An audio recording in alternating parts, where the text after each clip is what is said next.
अस्सलाम वालेकुम नाज़रीन, मैं हूँ किरण आफ्ताब और आप देख रहे हैं प्रोग्राम मेरे सवाल। इस प्रोग्राम के रेगुलर एंकर मंसूर अली खान अपनी सालाना छुट्टियों पर हैं और उनकी गैर मौजूदगी में मैं इस शो में मेज़बानी कर रही हूँ। मंसूर अली खान साहब अगले हफ्ते से दोबारा इस प्रोग्राम का हिस्सा होंगे, इसमें नजर आएंगे। पाकिस्तान तहरीक इंसाफ के चेयरमैन और साबिक वज़ीर आज़म इमरान खान ने 14 मई तक पंजाब के तूल और अर्ज़ में जलसे करने का ऐलान कर दिया है। चीफ जस्टिस के साथ इजहार यकजहती के लिए रैली से खिताब करते हुए उनका कहना था कि पाकिस्तान के आइन की खुल्लम खुल्ला खिलाफ वर्जी की जा रही है और पंजाब में इंतखाबात ना हुए तो 14 मई के बाद वो सड़कों पर होंगे।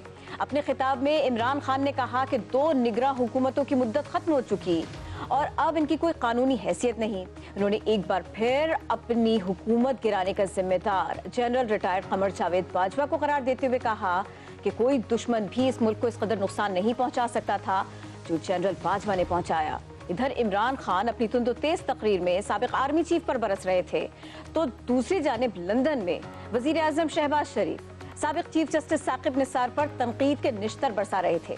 शहबाज शरीफ ने साकिब निसार को तहरीक इंसाफ का एजेंट करार देते हुए कहा कि साकिब निसार का नवाज शरीफ को नाअहल करने में कलीदी किरदार था। नाजरीन, हमने कल के प्रोग्राम में भी ये बात की थी कि पाकिस्तान के सियासतदानों को चीनी वजीर खारिजा के मशवरे को संजीदगी से लेना चाहिए क्योंकि एक दोस्त मुल्क का खुलूस और समझदारी पर मबनी मशवरा नजरअंदाज नहीं होना चाहिए। लेकिन अफसोस की बात यह है कि ऐसे कोई आसार नजर नहीं आ रहे। ना तो इमरान खान के लहजे की तलखी कम हो रही है, ना ही हुकूमती मौक़िफ़ में कहीं नरमी के आसार दिखाई दे रहे हैं। पाकिस्तानी सियासत के मौजूदा हालात देखें तो हर तरफ बड़े बड़े सवालिया निशान है। सुप्रीम कोर्ट ने 14 मई तक इलेक्शन कराने का हुक्म दे रखा है जो बज़ाहिर होते नजर नहीं आते। अगर इलेक्शन नहीं हुए तो मुल्क में आला अदलिया के अहकामात न मानने का रिवाज ये कितना खतरनाक हो सकता है। क्या सुप्रीम कोर्ट इलेक्शन ना करवाने पर हुकूमत के खिलाफ कार्रवाई कर सकती है? क्या हुकूमती इत्तेहाद ने वजीर आजम की मुमकिना नाअहली की सूरत में अपना लाहे अमल तैयार कर लिया है? क्या 14 मई के बाद इमरान खान एक बार फिर कंटेनर्स पर चढ़ जाएंगे? 90 दिन से ज्यादा अरसा गुजर जाएगा जिसके बाद खैबर पख्तूनख्वा और पंजाब की निगरां हुकूमतों की आईनी हैसियत, फिर उसके बाद क्या रहेगी?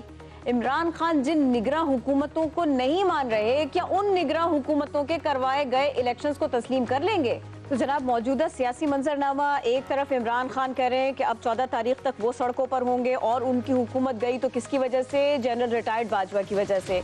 और दूसरी तरफ नवाज शरीफ साहब और प्राइम मिनिस्टर मिल बैठे हैं लंदन में और प्राइम मिनिस्टर ने ये कहा है कि साकिब निसार साहब की वजह से मामलात बिगड़े हैं। ये एक तरफ बयानात हैं, दूसरी तरफ मार्च की बात हो रही है, दूसरी तरफ कंटेनर जो है ना हमें एक बार फिर सचता हुआ पीटीआई की तरफ से दिखाई दे रहा है। और इस सारे के सारे माहौल में चाइना का मशवरा भी है कि मिलकर एक साथ बैठिए। दोस्त अपना समझने के लिए पाकिस्तानियों को कह रहा है, सियासी जमातों को मिल बैठने के लिए कह रहा है। इसी सारे के सारे मंजरनामे के ऊपर ही बात करेंगे। सीनियर तज्जियाकार अतहर काज़मी हमें ज्वाइन कर रहे हैं और एंकर पर्सन सीनियर तज्जियाकार नसरुल्लाह मलिक साहब भी हमारे साथ हैं। नसरुल्लाह मलिक साहब, मैं गुफ्तगू का आगाज आपसे करना चाहती हूँ। सर, इमरान खान साहब ये कह रहे हैं कि अब से यानी आज की तारीख से अगर हम देख लें तो अगले जो 7 दिन है, 14 तारीख है, वो सड़कों पर दिखाई देंगे और वो कह रहे हैं कि हम सांस नहीं लेंगे जब तक वो तब्दीली नहीं आ जाती जिसके बारे में उन्होंने आजकल सोच रखा है। अब ये बताइए कि दिन कोई रह नहीं गए, 14 मई में इलेक्शन होता हुआ उस तारीख पर नजर नहीं आता, प्रैक्टिकली नजर नहीं आता। इस सारे के सारे सिनेरियो में 14 मई तक का वक्त कैसे देखते हैं, आने वाला वक्त कैसा देखते हैं आप? शुक्रिया किरण। देखिए, हालात एक तसादम की तरफ बढ़ रहे हैं और परवेज़ खटक साहब ने भी कह दिया कि हुकूमत और अपोजिशन के माबैन जो मुज़ाकरात हैं वो कभी कामयाब नहीं हो सकते। उसकी बुनियादी वजह यह है कि जो हुकूमत चाहती है इलेक्शन सितंबर के बाद और जो इस वक्त अपोजिशन है पाकिस्तान तहरीक इंसाफ, वो 16 सितंबर से पहले इंतखाबात चाहती है। तो ये दोनों के माबैन को मुफाहमत होने का इम्कान तो नहीं है। इसलिए इमरान खान साहब अभी से कह रहे हैं कि 14 मई के बाद जो कि पंजाब के अंदर तारीख है इलेक्शन करवाने के हवाले से, उसके बाद सड़कों पर होंगे। और इस बात का भी बड़ा गालिब इम्कान है कि सुप्रीम कोर्ट से अब कोई शायद फैसला ना आए, क्योंकि पाकिस्तान तहरीक इंसाफ ये तोक्को कर रही थी कि कोई ऐसा सख्त फैसला आ जाएगा हुकूमत के ख़िलाफ़ जिसको पाकिस्तान तहरीक इंसाफ अपने एक सियासी मोमेंटम के लिए इस्तेमाल कर सकेगी। लेकिन हालात उस तरफ जाते हुए दिखाई नहीं देते। अब पीटीआई के पास रास्ता क्या बचा है अपनी एहतजाजी तहरीक शुरू करने का? वो एहतजाज करेंगे जिस तरीके से माजी में भी वो एहतिजाजी सियासत को लेकर चलते हुए नज़र आ रहे हैं।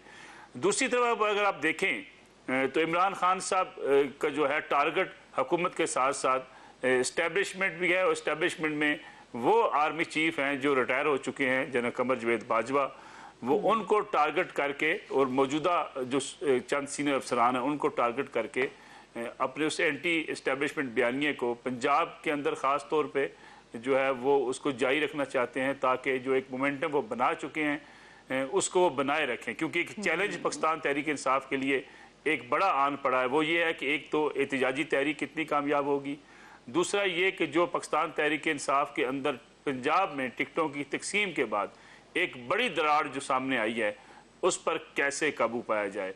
पाकिस्तान तहरीक इंसाफ ये समझती है कि अगर उनका पॉपुलैरिटी मौजूदा सतह पर बरकरार रहती है तो अगर उनके खिलाफ कोई ग्रुप्स उनसे अलग होकर भी इलेक्शन लड़ें तो उनको नुकसान ना पहुंचा सकें। अब देखना यह है कि एहतिजाज की सियासत किस तौर पे तहरीक इंसाफ को फ़ायदा पहुंचाती है। माजी में इमरान खान साहब के जितने चैलेंजेस हुए हैं वो सारे नाकाम हुए हैं। वो इस्लामाबाद आए, इंतखाबात की तारीख ना ले सके, उन्होंने आर्मी चीफ की तैनाती के हवाले से एक बड़ा सख्त मौक़िफ़ अपनाया, वो उसमें कामयाब ना हो सके। इमरान खान साहब पंजाब और KPK की असम्बलियाँ तोड़कर इंतखाबात चाहते थे, उसमें उन्हें कामयाबी हासिल नहीं हुई। तो गोया लगता ये है कि ये आखिरी मरला जो खान साहब समझते हैं इसमें भी खान साहब के लिए मुश्किलात बड़ी हैं। कैसे इसमें वो कामयाबी हासिल कर पाएंगे, ये बड़ा अहम सवाल है। ये सवाल रख देते हैं। अतहर काज़मी साहब, आप फरमाइए, ये इतने श्योर क्यों है कि वैसा फैसला नहीं हो शायद जैसा उन्होंने सोचा था? मैं PTI की बात कर रही हूँ। दूसरे ये कि बस अब तैयारी पकड़ लिए जी, कंटेनर दिखाई देंगे, ऐसे ही हो रहा है PTI के हलकों में, और मुज़ाकरात में कोई उम्मीद, कोई तवक्को बाकी नहीं रह गई। देखिए, जहां तक खान साहब का ताल्लुक है वो बड़ी ऑप्टिमिस्टिक उनकी पर्सनालिटी है। उनकी तो हर अगली प्रेस कॉन्फ्रेंस भी तारीखी होती है और हर अगला जलसा भी हतमी होता है। तो वो तो खान साहब तो अपने वोटर सपोर्टर को इसी तरह मोटिवेट रखते हैं। हालिया अरसे के दौरान आप देखें तो इस तरह की कोई नज़ीर हमें पाकिस्तान की तारीख में नहीं मिलती।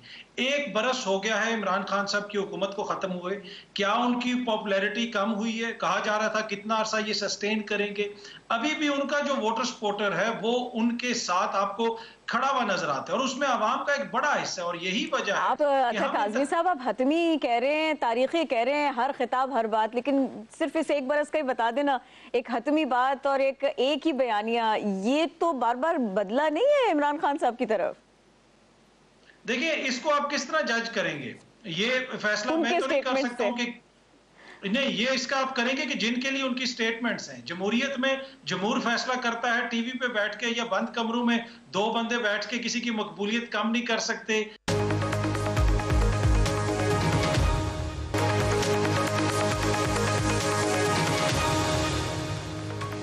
हाजिर हैं ब्रेक के बाद, और सवाल ये है कि क्या वाकई ऐसे ही है? अवाम को बयानिया दिया जाता है, शऊर नहीं है, वो उसके पीछे चल पड़ते हैं, क्या वाकई ऐसे ही है? मलिक साहब हमारे साथ हैं, अतहर काज़मी साहब हमारे साथ हैं। नसरुल्लाह मलिक साहब, पहले आप बताइए, ये बात ऐसे ही है जैसे आपने कही, बयानिया आप बनाते हैं, काज़मी साहब बनाते हैं, सियासतदान बनाते हैं, अवाम के पास में जो चीज़ जाती है बस उसको ऐसे पिक कर लेते हैं। थोड़ा क्लियर कीजिए। मैं नहीं, मलिक साहब बनाते हैं, मैं छोटा। अभी काज़मी साहब बात कर रहे थे इमरान खान साहब के हवाले से या मियां नवाज शरीफ के हवाले से, यानी लंदन के फ्लैट, ठीक है, आप कहते हैं जी कि उसमें बयानात बदलते रहे, मरीम नवाज का बयान कुछ आया, मियां नवाज शरीफ ने कहा क्योंकि वो प्राइम मिनिस्टर थे उनको जवाब देना पड़ेगा। बात यह है कि बनी गाला पे मैं इमरान खान साहब के आपको 10 बयानात आपके सामने रख देता हूँ। सुप्रीम कोर्ट में इमरान खान साहब ने कहा कि वो मुझे जो गिफ्ट मिला जमैमा, जो मेरी एहलियत थी उनकी तरफ से, वो डिक्लेरेबल नहीं है, उसको डिक्लेयर करने की जरूरत नहीं है। दूसरे बयान में कहा कि जो अपनी बीवी के नाम पे या अपने खानदान के नाम पे जायदाद बनाते हैं वो डिक्लेयर करनी पड़ती है। काशिफ अब्बासी साहब का शो ARY पे आपके सामने निकाल के सुन लीजिएगा, 3 बयानात इमरान खान साहब ने बदले बनी गाला के ऊपर। मैं नहीं कहता ये करप्शन का पैसा है, देखें मसला ये है कि इस ऐसी चीज़ें बयानात सियासतदानों के बदलते रहते हैं, डॉक्यूमेंटेशन कुछ और होती है, समटाइम आपको कहीं ना कहीं आप जब फंसाना चाहें तो आप फंसा लेते हैं। इमरान खान साहब को बनी गाला में आज पकड़ना चाहें, आज आप पकड़ के डिस्क्वालीफाई कर सकते हैं, मुझे केस दे दीजिए, मैं पकड़ के डिस्क्वालीफाई कर दूंगा। इसलिए कि आप कहते हैं पहले बेनामी जायदाद कहते हैं, फिर कहते हैं बेनामी नहीं मैंने फ्लैट बेचा, फिर फ्लैट कहते हैं नहीं जी मैंने जमैमा ने खरीदा, फिर कहते हैं नहीं जमैमा से मैंने कर्जा लिया। 10 बयान आते हैं। मरियम का बयान आपको याद है, मरियम नवाज ने कहा था मेरी लंदन में तो क्या पाकिस्तान में कोई जायदाद नहीं है। इमरान खान साहब के आपको बयान याद नहीं है, मेरी तो कोई ऑफशोर कंपनी नहीं। फिर कहा ऑफशोर कंपनी थी मैंने खत्म कर दी। फिर कहा मैंने लंदन का फ्लैट बेचा, उससे अपना बनी गाला की जमीन खरीद ली। फिर कहा नहीं जमामा ने खरीदा, उसने मुझे गिफ्ट कर दी। फिर कहा नहीं मैंने जमामा का कर्ज उतार दिया वो फ्लैट बेच के। ये बयानात के तजादात के ऊपर अगर आपने पकड़ना है फिर इमरान खान साहब को भी पकड़ लीजिए, फिर मुझे भी पकड़िए, सबको पकड़ लीजिए। मैंने अर्ज ये की थी कि पकड़ना मकसूद था उस वक्त मियां नवाज शरीफ को कि जी आपने बेटे से तनख्वाह क्यों नहीं ली, आपने ये लंदन के फ्लैट्स के हवाले से जो आपका मौकफ है ये दुरुस्त नहीं है। प्रॉब्लम यह है कि इस मुल्क के अंदर सियासतदानों को निकालने और सियासत में लाने का जो अमल है उसके इमरान खान साहब बेनिफिशरी हैं। आज जिनको वो बुरा भला कह रहे हैं, जिन जनरल कमर जवेद बाजवा साहब को आपको भी याद होगा, अतर काजमी साहब को याद होगा, मुझे तो वो सारे साफी चैंपियन बनते हुए आज दिखाई देते हैं। मैं उनका भी नाम लूंगा, कई दोस्त नाराज हो जाएंगे, जो बड़े चैंपियन बने फिरते हैं साफत के और कहते हैं जी कि हम इस वक्त एस्टैब्लिशमेंट के सामने खड़े हो गए हैं।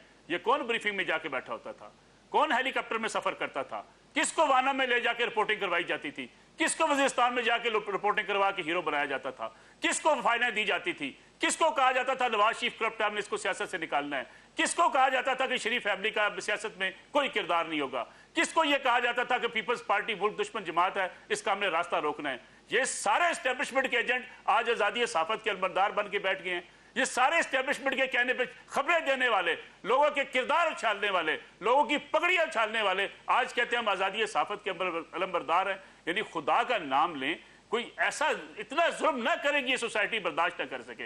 यानी लोग क्या आप चेहरे नहीं पहचानते आपके, आप तो किसी और को किसी ब्रीफिंग में देख के कहा करते थे इसका क्या काम है, ये एंटी एस्टेब्लिशमेंट है, इसको क्यों बुला लिया है, इसको नहीं बुलाया जाना चाहिए था। ये इस मुल्क के अंदर साफत में हमने किया है। आज हम कहते हैं हम आजादी साफत चाहते हैं, आज हम कहते हैं हम आजादी इजहार राय के चैंपियन हैं, जब कुछ लोग बेचारे आवाज उठाया करते थे कि एस्टेब्लिशमेंट और हुकूमत जो है ये हमें मत दबाए, तब ये कहा जाता था कि इनकी नौकरियां बंद करवा दें। ये कितनी लंबी फहरिस्त है मैं जो याद गिनवा सकता हूं। और क्या हम सबको याद नहीं है जब ये हुकूमत आई थी पीटीआई की, उस वक्त बुला के कहा गया था कि ये एंकर्स तनख्वाहें बहुत लेते हैं, 33% इनकी तनख्वाहें कम कर दी जाएं, और मालकान से मिलकर ये आगाज किया गया कि तनख्वाहें कम की जाए। क्या काम था हुकूमत का ये कहना कि तनख्वाहें कम की जाएं? हम प्राइवेट सेक्टर में काम करते हैं किरण, आप मजदूरी करने आती हैं, मैं मजदूरी करने आता हूं, अतर काजमी साहब मजदूरी करने आते हैं। इस मुल्क के प्राइम मिनिस्टर को क्या हक पहुंचता है वो कह के इनकी तनख्वाहें कम कर दो? भाई इसको जिसको गवारा है वो हमें रखता है। फिर ये भी कहा गया मस्बत रिपोर्टिंग की जाए, मस्बत रिपोर्टिंग की जाए। ये तो देखिए चल ही रहा है ना, ये तो हुआ है ना।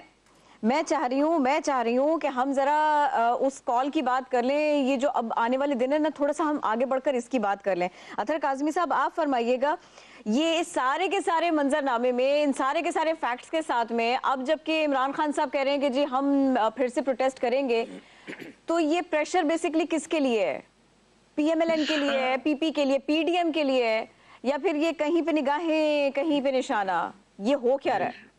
अच्छा, वैसे मेरी बड़ी बदकिस्मती रही है कि जितनी भी इस किस्म की कोई होती थी मीटिंग्स जहां पे ये बयानिए रखे जाते थे और फाइलें दिखाई जाती थी, बदकिस्मत रहा हूं ऐसा कि कभी ना किसी ने मुझे बुलाया ना दिखाया।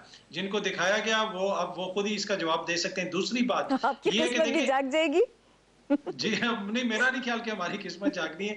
दूसरी बात यह है कि देखिए जहां तक करप्शन का ताल्लुक है, मैं थोड़ा सा उस पर छोटा सा कमेंट करूंगा कि अगर इमरान खान का बनी गाला का भी करप्शन है, ये भी करप्शन है, तो हुकूमत उसको पकड़े, आप उसके नकाह तक तो पहुंच गए। हालत ये आ गई है कि 14 आप जमातें मिल के हुकूमत कर रहे हैं और इमरान खान के नकाह और उसकी मुबैना बेटी तक आप लोग बयानियां लेके आ गए। तो ये शो करता है कि आपके पास और क्या कितना मवाद या नहीं है। बाकी जो एहतजाज की बात है बड़ा इंपॉर्टेंट है।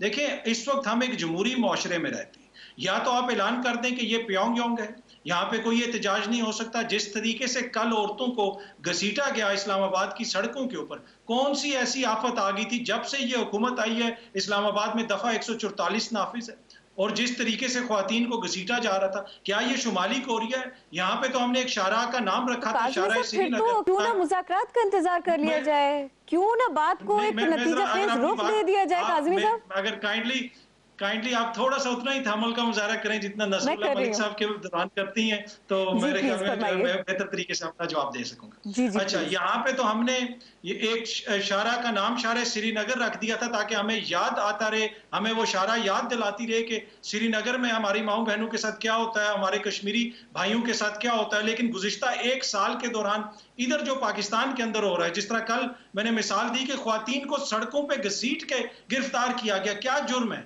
क्या ये जमहूरियत का चेहरा होता है? क्या जिस तरीके से सहाफियों के खिलाफ FIR दर्ज की गई, क्या पिछले दौर में कोई ऐसी आपको मिसाल मिलती है कि सहाफी को पिंडी से पकड़ा जाए, अटक ले जाया जाए, अटक से उसको लाहौर ले जाया जाए, लाहौर से उसको किसी और चकवाल ले जाए? आप सहाफियों के खिलाफ लोरा लाई, पशीन, सिंध और पता नहीं किधर किधर आप FIRs करें। मुझे आप दिखा दें मिसालें कि पिछली हुकूमत ने कोई ऐसी करवाई हो और उसके ऊपर फिर वुज़रा ने आके ऑन किया हो, कहा हो कि हाँ जी हम ये करवा रहे हैं, हमने ये की है। आप बता दें ऐसी मिसाल। बाकी मसाइल पिछले दौर में कोई आइडियल दौर नहीं था खान साहब का। यहाँ पे सहाफियों के साथ इस्लामाबाद में ज्यादती होती रही, मीडिया हाउसेस के साथ होती रही। एक मीडिया के मालिक को एक फ्रिवलेस किस्म के केस में पकड़ा भी गया, कितने अरसा उसको अंदर रखा गया। ये सब कुछ पाकिस्तान की तारीख का हिस्सा है। लेकिन कभी भी हुकूमत इस तरह ऑन नहीं करती थी जिस तरह अभी मोसेस की क़यादत आके ऑन करती है एवरी सिंगल चीज को, हर चीज को। क्या किसी उनके लीडर को उठाया गया था DA से मौलाना साहब के साहबजादे को खुदा ना खास्ता और पूरा पाकिस्तान घुमा के कराची पहुंचाया गया था जिस तरह अली अमीन गंडापुर के साथ हुआ है? आप मुझे एक मिसाल दे दें। देखें, ये 13-14 जमातों की जमहूरी हुकूमत है, यही तो रोना है। जमहूरी रवैयों का मुजाहरा करें। आपने हमें इमरान खान की मिसालें नहीं देनी, आपने अपनी मिसालें कायम करनी है। क्या पाकिस्तान एक जमहूरी मुल्क रहेगा या पाकिस्तान फस्तायत का शिकार होगा? हमें उम्मीदें सियासतदानों से हैं। आज ये 6 महीने के लिए इलेक्शंस रोकेंगे, कल कोई और शख्सियत आके 6 साल के लिए रोकेगी। इस जमहूरी अमल को चलने दें, इसको फिल्टर होने दें। इसी में जमहूरियत का भी फायदा है, हम सब का फायदा है। मैं इसका जवाब भी लूंगी और कितना इम्पोर्टेंट है अहकामात पर अदालत के अमल करना, कितना इम्पोर्टेंट को मीट करना जैसे कि वो होती हैं, जैसा आईनी तरीका है। ये सब कुछ जानेंगे, लेकिन एक ब्रेक के बाद हमारे साथ रहिए।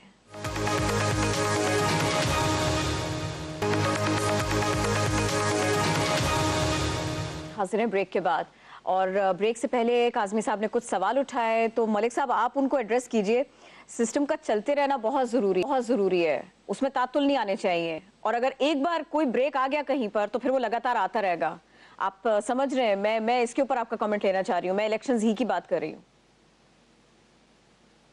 देखिए, मैं समझता हूँ सारी जिम्मेदारी सियासतदानों की है। सियासतदान कभी मेच्योरिटी का मुजाहरा नहीं करते, ना आज कर रहे हैं।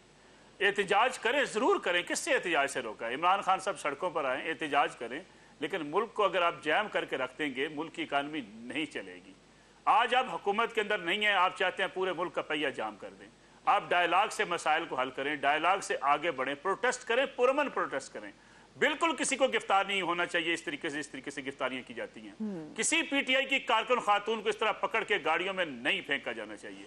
किसी सहाफी को पूरे मुल्क के अंदर मुकदमात के बदले सैर नहीं कराई जानी चाहिए। लेकिन इससे पहले इमरान खान साहब कौम से आकर माफी मांगे कि हमने फरियाद तारपुर को धक्के देके गिरफ्तार करवाया था, नहीं करवाना चाहिए था। हमने मरियम नवाज के साथ जो रवैया अख्तियार किया था, हमें नहीं करना चाहिए था। हमें नवाज शरीफ को इक़्तिदार से निकालने के लिए जो तरीके इख्तियार किए गए वो नहीं करने चाहिए थे। कहाँ होता है कि एक जज जो है वो मॉनिटरी जज बनकर बैठ जाए और किसी के पास अपील का हक न रहे, उससे अपील का हक भी छीन लें? किस मुल्क में ये होता है? हमारे यहाँ ये भी मिसालें कायम कर दी गई, आइन की धज्जियाँ उड़ा दी गई। उस वक्त हम खामोश बैठे थे सारे, हमने कहा कोई बात नहीं, नवाज शरीफ को निकाला जा रहा है। अगर कल जुर्म गलत हुए थे, उसकी आज अब गलती को मांगने आगे बढ़े। पीपल्स पार्टी और नवाज शरीफ ने इन गलतियों को माना था, मान के माफी मांगी थी, चार्टर ऑफ डेमोक्रेसी हुआ था। बेशुमार उसमें गलतियां बाद में हुई होंगी, लेकिन किसी न किसी एक रास्ते पे हम गए जरूर थे। आज भी सियासतदान अगर नहीं जाएंगे, आज ये सोचेंगे कि जो दूसरे अपोजिशन में हम उनको रगड़ देंगे, कल हुकूमत में आएंगे। इमरान खान साहब की जुबान क्या है मुझे बताइए?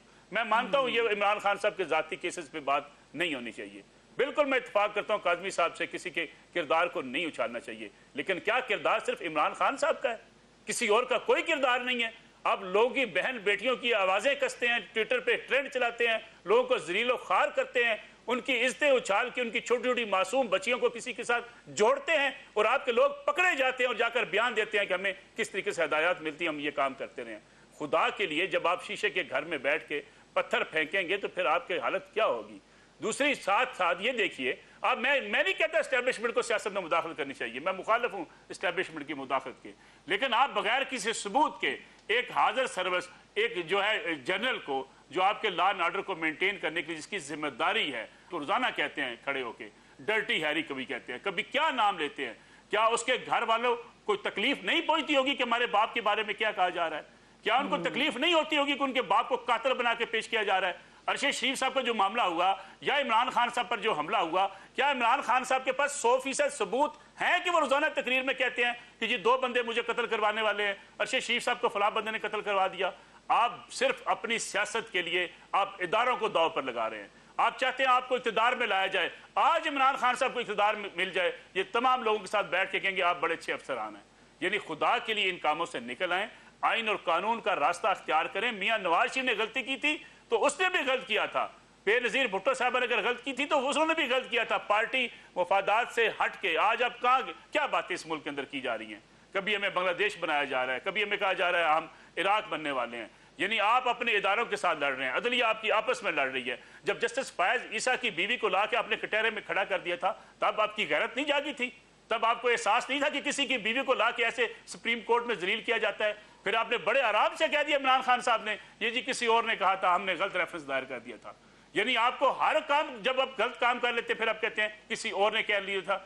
ये मामला ऐसे चलेगा नहीं। आप लोगों की पगड़ियां उछालेंगे, लोगों की इज्जतें उछालेंगे, आपकी इज्जतें उछलेंगी, लोग आपको फिर नहीं छोड़ेंगे। और ये पॉपुलैरिटी का बयानिया भी, काज़मी साहब यहाँ मौजूद हैं, इलेक्शन आने दें, इस कौम से ये वाकफ मलिक साहब टाइम बहुत कम रह गया मेरे पास, मैं काज़मी साहब से जवाब ले लेती नजर आ हूँ। जाएंगे कहाँ चले गए। काज़मी साहब ये फरमाइएगा, ये सारे के सारे मामला अब आपके सामने, अब बताइए फिर तो आगे बढ़ना आसान है, क्योंकि देखिए अखलाकियात अगर एक पैमाना है तो फिर इस पर तो बैठा जा सकता है एक दूसरे के साथ में। जी बिल्कुल, देखे ना, इखलाकियात की हालत ये है कि ट्विटर पे कोई नामालूम बच्चा ट्वीट करे तो उसका जिम्मेदार इमरान खान है। वजीर तालीम खड़ा होके एक तालीम की तकरीब में पार्लियामेंट के अंदर वो जो जुबान इस्तेमाल करे, एक मोअज़्ज़िज़ हुकूमती रुकन सरकारी टीवी पे बैठ के दुश्मन तराजी करें, एक मोअज़्ज़िज़ हुकूमती रुकन की वीडियो आए जहां पे वो चीफ जस्टिस साहब के खिलाफ दुश्मन तराजी कर रहे हैं, उसका जिम्मेदार जो है वो पीडीएम नहीं है। मसला ये कि किसकी क्या जुबान है, इनके लीडरान की आपने जुबान देखी नहीं? ख्वाजा आसिफ की ट्वीट्स आप देख लें, शीरी मजारी साहिबा को वो क्या कह रहे हैं? क्या ये इखलाकी इक़्तिदार है इस हुकूमत की? कौन सी इखलाकियात की हम बात करते हैं? ट्विटर पे हर ट्वीट का जिम्मेदार इमरान खान है, लेकिन इनके वज़रा जो हैं उनके जिम्मेदार जो है ना मियां साहब है ना जरदारी साहब है। ये मंतक मेरी समझ से बाहर है। मैं आपकी बात नहीं काटनी थी, लेकिन एक थोड़ा काज़मी साहब आपकी बात नहीं काटनी थी। एक बात मेरी सिर्फ एक सेकंड दे दे मुझे। डिस्क्वालीफाई हो गया, तलाल चौधरी डिस्क्वालीफाई हो गया, दानियाल अजीज डिस्क्वालीफाई हो गया, एक पीटीआई का भी कर दें। मलिक साहब काइंडली अगर मैं अपनी बात कर लूं तो सर प्लीज जरूर आप कहिएगा। अच्छा, दूसरी बात यह है कि इल्जाम तराशी भी नहीं होनी चाहिए। ये जो आज़ादी है, मैं और मलिक साहब यहाँ पे बैठ के अपनी अपनी सोच अकल फहम के मुताबिक बात कर रहे हैं। इस आज़ादी की कीमत कुछ जवान अपने खून से पे करते हैं, रोज वो शहादतें दे रहे हैं। तो हम जब तनकीद करते हैं तो हमें ख्याल रखना चाहिए कि हम इदारों का मोरल डाउन ना करें, अपने इदारों को इस तरह टारगेट ना करें। तो यही तो वो सियासी रवायात हैं जो अभी तक चल रही हैं, ऐसा नहीं होना चाहिए। मैं तो बिल्कुल मलिक साहब से एग्री करता हूँ।